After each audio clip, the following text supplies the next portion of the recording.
Hi, vacation rental owner or manager. This is part 3 of our series on install day secrets. Today, you'll learn room-specific tips for the final phase of putting furnishings into your property to make it look its very best so you can earn more revenue.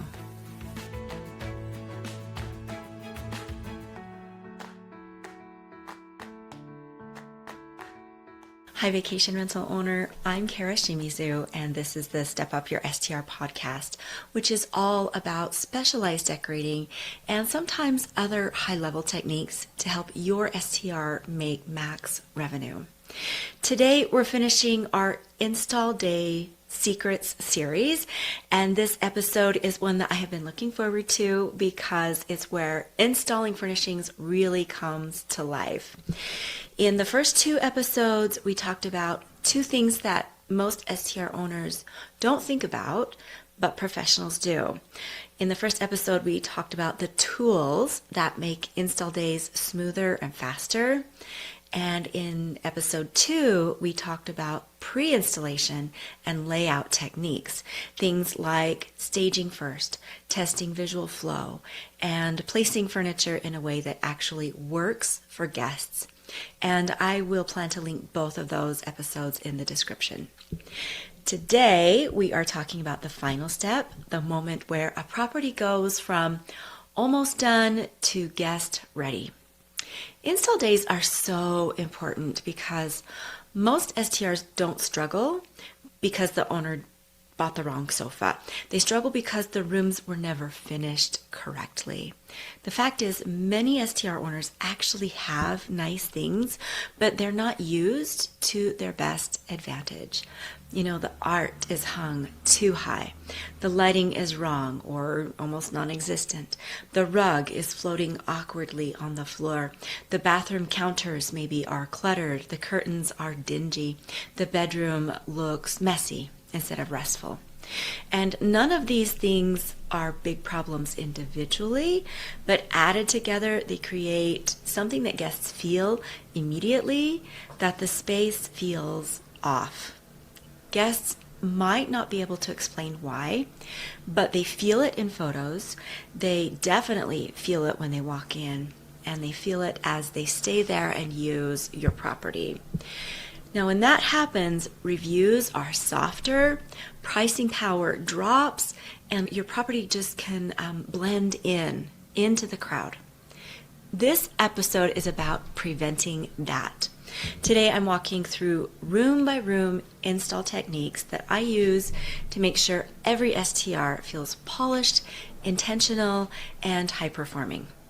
Think of this as the final layer of professional installation strategy. Let's start where every guest experience actually begins. That's the entryway. This is the first impression moment. The entryway is possibly the most underestimated space in a rental. But psychologically, it's one of the most powerful because the moment a guest opens that front door, their brain makes some decisions. It's going to answer, is this place nice? Did we choose well? Is this going to be a good stay? And they make those decisions in about 5 seconds. You know, guests walking in, they see it. Those decisions are made almost immediately. So during installs, I treat the entry like a moment of emotional orientation. It should feel calm, intentional, and welcoming. So the first technique here that I want to talk about is visual calm. You don't want guests walking into visual noise with, too many objects, a bunch of colors, too many small things competing for attention. So I aim for one strong focal point. That is often a mirror, sometimes a big mirror by itself, sometimes a big mirror over a console. It also could be a piece of art or a really simply styled surface. The goal is clarity. Guests should immediately understand the space. Now, the second technique is creating a landing zone. What is a landing zone? It is some place to put things. Guests need a spot to place their stuff, like keys and sunglasses, purses, phones, just their little knickknacks that they have in their hands when they walk in through a door. So even if it's a small tray or a basket, giving guests that spot removes friction for them. And friction is the enemy of good guest experience, so we want to avoid that at every level. The third technique is what I call visual alignment with the rest of the home. The entry should hint at what's coming, ideally. If the property is calm and minimal, the entry should be calm and minimal. If it's a bold and colorful property, the entry can preview that energy. So think of the entry as the first sentence of a design story. You want to make guests excited to read the rest. Next, let's go into the living room, which is the emotional center. This is where guests spend the most time, typically, because it's where they all can gather. And emotionally, it's the heart of the property. Sometimes it's the kitchen, often it's the living room. That's what I see in STRs. And now when installs go wrong here in the living room, that's usually where the problems show up most obviously to guests. So the first principle that I follow here is anchor and balance. Every room needs an anchor, and usually that is the biggest item in the room. So here in the living room, that's typically a sofa. Sometimes it's the rug. Sometimes it's the fireplace or a big picture window view. Something, however, does need to ground the room. Once the anchor is in place, everything else is about balancing that living room. Now, balance does not mean symmetry. More broadly means the weight, the visual weight feels evenly distributed. If one side of the room has a large sectional, the other side needs something to counter it. Maybe some large chairs or a really tall statement floor lamp, or maybe a big piece of artwork on the opposite wall. Rooms that feel off are often just visually unbalanced. Okay, the second technique that I use always in a living room when installation happens is what is called a conversation triangle. Great living rooms support conversation. That means that seating needs to face each other naturally or almost face each other, like at a diagonal. You don't want to line up your seating like in a waiting room at a doctor's office, not pushed awkwardly against walls. Guests want to be able to sit and talk and interact comfortably. So you can look for 3 elements to get this balance: primary seating, secondary seating, and a surface, usually a coffee table or ottoman, where people can put up their feet, put their drink, put their book that they're reading. Those 3 should form a natural triangle. So the primary seating, secondary seating, and a surface. Okay, that's a natural triangle. So if someone sits down and immediately feels comfortable, the layout is working. And this is something that you can test in person when you're there installing your items. All right, the third technique involves rug placement. This is one of the most common mistakes I see. Rugs that are too small. Too small rugs are the bane of a designer's existence. Or when rugs are kind of floating awkwardly under a coffee table. The general rule to follow is simple. Front legs of all major seating should sit on the rug. This anchors the furniture and makes the room feel cohesive. Now, when rugs are too small, the room feels disconnected. So if you have a too small rug, that really needs to be changed out in order for the room to feel balanced and comfortable. Guests subconsciously register it. Okay, up next is bedrooms. This is where comfort is sold. This is where guests decide whether the stay feels luxurious or just adequate. And the bed, the mattress, is the star of the room. So the first technique that I use is hotel-style layering. Hotels have mastered something really important. Their beds look plush, never messy. So I aim for, a similar look with a crisp duvet, balanced pillows, some decorative pillows, maybe 2 at the head of the bed, and some simple layering. Too many throws and decorative pillows actually will hurt clarity in photos. So the goal is to make it inviting, not overdone, not chaotic. The second technique is bed anchoring. Whenever possible, the bed should sit centered on the main wall. Width-wise, it should be centered on that main wall opposite the door. This creates symmetry and calm.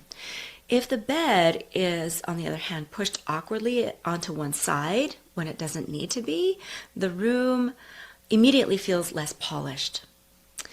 The third technique is nightstand balance.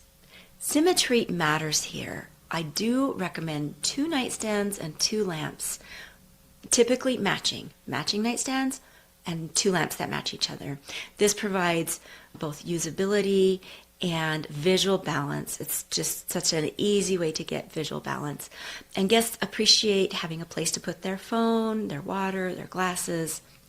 Remember that symmetrical rooms also photograph dramatically better than asymmetrical rooms. Okay, bathrooms. This is where reviews actually can be won.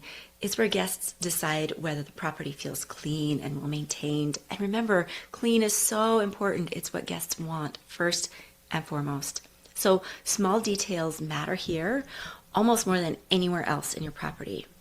So the principle I follow is what I call a clean zone philosophy. Bathroom counters should feel spacious and not cluttered. Guests need room for their own items. So I keep styling minimal on the bathroom counter. Maybe a soap dispenser and a tray, and possibly a small plant that does not take up much room on the countertop. But that's it. Okay, the next technique for the bathroom is linen presentation. Towels should look fresh and luxurious and intentional, with neatly folded stacks of them or rolled up towels, because this instantly creates a spa-like feeling, and people love that. The third technique is lighting consistency. Bathroom lighting should be flattering and bright. Bulbs should match and be bright and all be a warm white. Don't get a cool white for the bathroom. That makes people feel and look kind of sickly. So make sure your light bulbs are all warm and matching. Mismatched bulbs definitely make a space feel unpolished. Bathrooms, again, they need to feel clean and bright and calm. Let's move along now into the kitchen. Kitchens often become clutter zones, and clutter kills both photos and usability. So the first technique that I use is the clean zone rule. Most counters should remain empty. This makes the space feel larger and more luxurious. The second technique is creating one functional styling moment. Usually this is a coffee station or a tray with mugs and a kettle. So one intentional moment. This will add personality without clutter. The third technique is usability testing. You want to get in there and try to use the space a little bit so that you can make sure that your guests will be able to access outlets, move around comfortably, find and use appliances easily. Function always comes before styling, especially in the kitchen. Let's talk about art and decorating techniques. Decorating mistakes are sometimes subtle and they're always powerful. So the first rule that I constantly follow is the 60-inch art rule. This means that the center of the artwork should be hung at around eye level. That is about 60 inches from the floor. So wherever the middle point of your art is, hang that point about 60 inches up from the floor. Hanging art too high is incredibly common and looks incredibly amateur.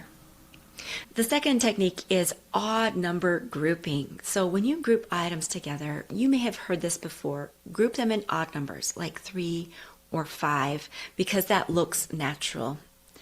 The third technique is height variation. So when you put things together in a grouping, you want something tall, something medium, and something short. This adds depth and prevents surfaces from feeling flat. And sometimes I also incorporate what I call an Instagrammable moment. I love Instagrammable moments whenever possible. This is one standout visual element. So maybe a really interesting, bold gallery wall. Maybe an amazing, huge mirror on the wall. This will be one moment that guests want to photograph. One is powerful. Too many becomes gimmicky, so you can just focus on one. I actually have a great resource for making an Instagrammable moment in your property. It's called Your Instagrammable STR, and it's all about how to make your space great for Instagram. It has ideas and actual items that you can click and buy, and it's organized really well for you based on the time you have and the budget you have. And I'll leave a link for it in the description for you to check it out. Let's move to lighting techniques. Lighting dramatically affects how a space feels. So I follow what I call a tri-lighting method. Task lighting for reading or work or highlighting a piece of art. Relying only on overhead lights really creates a harsh feel and a harsh look to the room and to guests when they are there. But that secondary lighting brings in a real softness and warmth. That's actually kind of also a lighting rule, that warmth. It's the warm light consistency. I mentioned it before. Bulbs should all be a warm white. They should all match in their color temperature. This means about 2700 Kelvin. You'll see a 2700 K up to 3000 K. Any higher than that and it gets to be a bulb that is too cold. So make sure that that bulb temperature is warm. When you mix lighting temperatures, it really does make rooms feel disjointed, but warm light creates a really relaxing and welcoming environment. Okay, here are some speedy techniques. Before leaving install day, I do two things. First is the 10-minute reset pass. I do a final walkthrough and fix crooked art, any rug corners that might be poking up, pillow placement, making sure they're fluffed just right, and I hide all the cords, that cord visibility. The second thing I do on that last pass through is a photo first trick, quote unquote, photo first trick. I photograph each room before leaving because the camera reveals what your eyes miss. This is such an easy way to polish up your space. Take a picture of that room before you leave it. Make sure it all passes your eye test to make sure it will look really wonderful in those professional photos. Because if the room looks balanced in a photo, it will look great for your listing. Okay, let's wrap up. Now, across these 3 episodes, we've covered tools, prep techniques, layout strategies, and now room by room finishing techniques. Design isn't just decorating, it's strategy, it's perception, and it directly affects how a property performs, how much money you can make. If you'd like some guidance on applying these strategies to your own property, I offer design sessions, e-design, and full service makeovers. You can find all that information in the description along with that resource of your Instagrammable STR. Now remember, if your STR isn't designed for more revenue, it won't make more revenue. Thank you so much for tuning in. I look forward to talking again next time.